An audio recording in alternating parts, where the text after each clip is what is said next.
Es gribu būt numur 1. Jūs ziniet vienu lielu garu debesīšu, kurš gribēja būt numur 1. Es būšu kā visaugstākais. Ielieciet vārdu visaugstākais vietā, es būšu kā numur 1. Jeb kā slepenā dienas saka, es būšu kā 1. Ja tu vēlies būt visur kā 1, skaties, vai tev dzen Kristus gars. Es domāju, ka ne. Ja tu pasaki, es gribu būt labākais, ko Dievs no manis var iztaisīt, aleluja, amen. Ja tu saki, mēs būsim labākā draudze, es būšu labākais sludinātājs, es neteikšu amen uz tevi. Tev dzen cits gars. Labs tests. Priekš manis tas ir skaidrs. Es nezinu, brāļi, māsas, vai jūs piekrītat. Es tā uz to lietu skatos.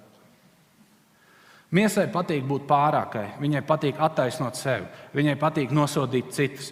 Bet tas patīk ne jau Kristus miesai, bet vecai dabai. Tā ir miesai. Tas patīk apsūdzētājiem. Un Pāvils saka Galatiešiem 5:25. Nu, ja jau dzīvojam garā, tad arī staigāsim garā. Es nezinu, kāda ir mūsu kopējā teoloģija, bet man šķiet, ka šeit ir ļoti loģisks apgalvojums. Manuprāt, proti, tu, es vari būt dzīves garā, bet tu vari viņā nestaigāt. Es redzu, Pāvils tā raksta. Viņš teica, nu, ja jau tu dzīvo garā, nu tad, kā ebreji saka, davai. Ebreji tā nesaka. Tas bija staigā garā. Tu vari būt jaunpiedzimts, bet uzvesties sliktāk nekā viens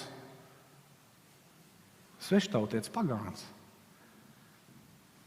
Un tas ir ļoti liels apkaunojums Dievam.